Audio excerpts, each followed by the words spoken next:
Welcome to our episode of Barkman Saturdays. This time, decided to take a look at East L.A. Warriors by PM Entertainment.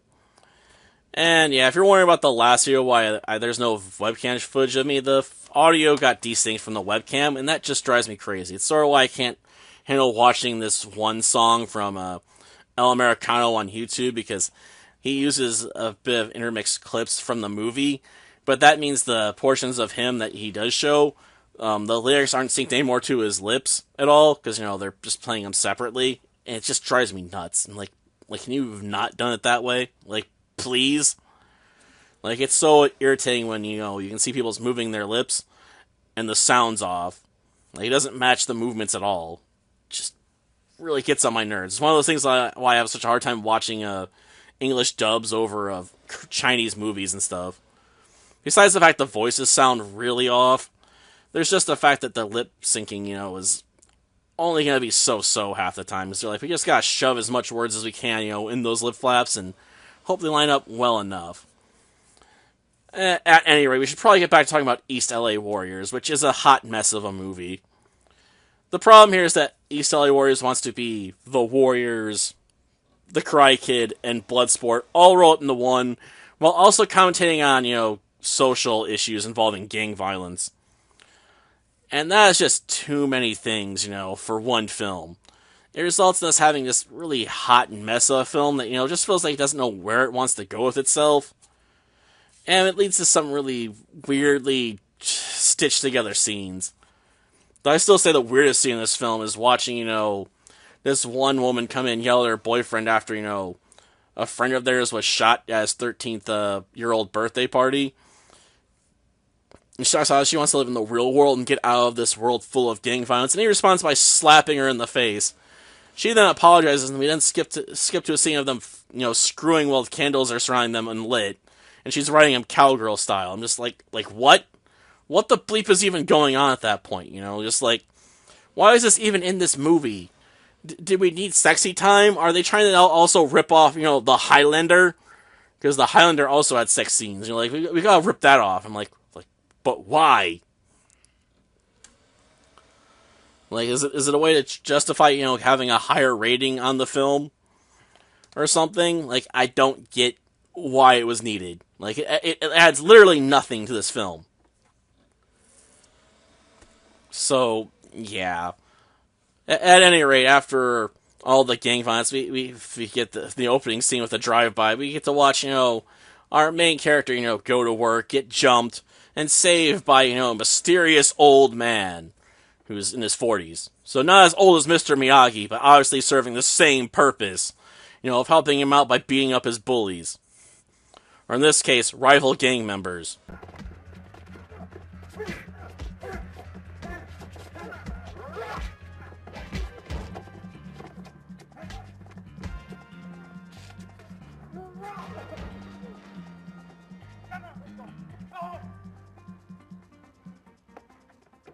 So he reports to work, a bit beat up, but, does his job as a server, at a fancy restaurant, and goes home, but also stops by to bug that guy, asking him to train him as a warrior.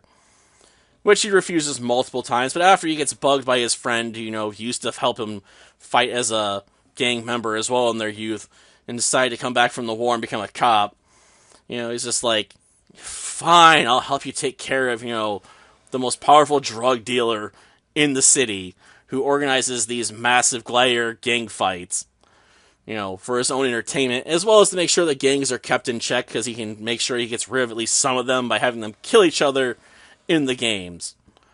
Very Hunger-style way of holding on to power, I suppose. So, yeah, we get to watch, eventually a training montage, and, another woman, or maybe it's his girlfriend running up, or his mom. Honestly, I stopped caring at a certain point, because the film was going so slow on the pacing. I started, reading stuff on the internet again, just letting the movie play. Like, I left to go make some sandwiches, I'm just like, whatever, nothing's really happening in this film anyway. Like, yeah, that's the problem with being so many different films, it's just like, it's hard to get invested because you're jumping around too many plot threads, like I said. But she comes running up, she's like, that man killed your father. He's like, is this true? And the guy's like, yeah, that was a long time ago, but I killed them all right.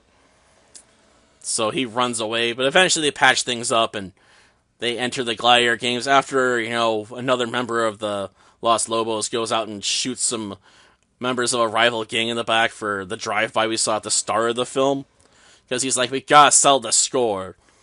You know, and of course, at this point in the film, they're like, the gangs are not allowed to be killing each other because, there's a bit of a peace before the games take place.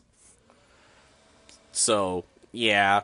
This eventually leads to a scene where we get to watch two members of the same gang kill each other. One being the leader of the gang, and him basically telling the member that, went out and did the shooting in the back a chicken shit. Tells him to shoot him in the head while holding a gun, having him hold a gun literally to his head. And when that doesn't work, he starts walking away, basically telling him he doesn't care what happens to him. He's like, the bobbers can do whatever to you. I don't care, because you've just screwed us royally. So he whips out his gun, he's going to shoot him in the back, but he catches it because he turned around to look at him. So they end up just shooting each other. Like okay. And of course, as soon as the old man heard about, the killing, he's like, yeah, we need to get to HQ, and they were too late to stop this. Shit just run downhill in this film, I swear. At any rate, we then eventually, after this scene, we get the announcement of the games, after we have a scene where the chief of police is screaming at, our cop friend about how he needs to, get to the bottom of these games, now. He's like, what am I going to tell the mayor? Like, I need this case solved, 5 minutes ago. You don't have time. He's like, don't worry, boss. I got an inside guy. But I'm not going to give him any names. Because if I tell you who he is, he's probably going to die. Probably not wrong. I would expect, the most powerful drug dealer in L.A. to have some inside men, amongst the cops. They're willing to, sell out the names of informants for the right cash payment, shall we say. Don't know if that'd be true in reality, but I can imagine it would be in a movie setting, most definitely. So, yep. He's like, I gotta keep it to myself. Just tell her I'm working on it, boss.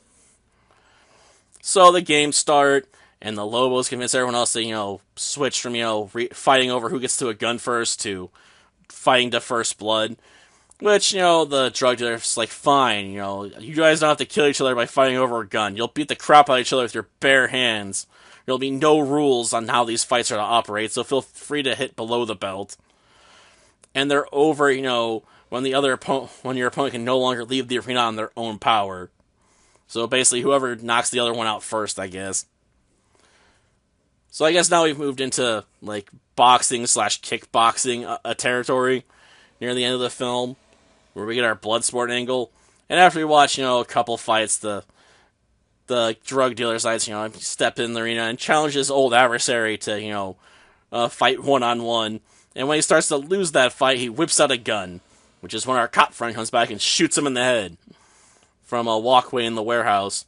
Then he gives a dramatic speech, about how this guy would want to go back to killing each other for their petty turf wars in a decaying part of the city. And tells them to find a better way or something like that. And everyone starts clapping and cheering and goes their own way, I guess. Because the games are over. He's like, I did my job, Mayor. I ended the gangster gladiator games permanently. He'll be like, how? I shot the guy organizing them in the head. What? He pulled a gun on someone else first, boss. I had to kill him before he killed someone. I honestly don't know how well that would go over, in a movie universe, but we'll just assume it went over fine, After all, he was threatening somebody with a gun, even if it wasn't the officer in question. So, yeah, like I said, the movie is a hot mess that's poorly paced. I caught enough of the story, but it feels like they could have condensed this film down from, about 90 minutes to, an hour, and not really have lost that much in translation. Till next time, then. See ya.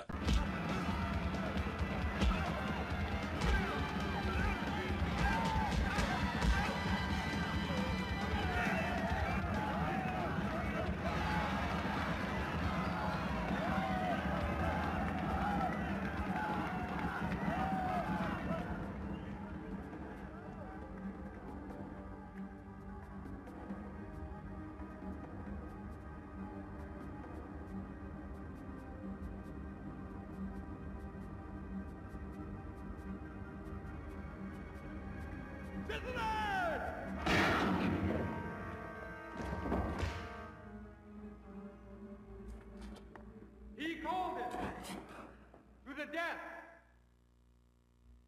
But he had no honor, no courage to face the real warrior. The games are over.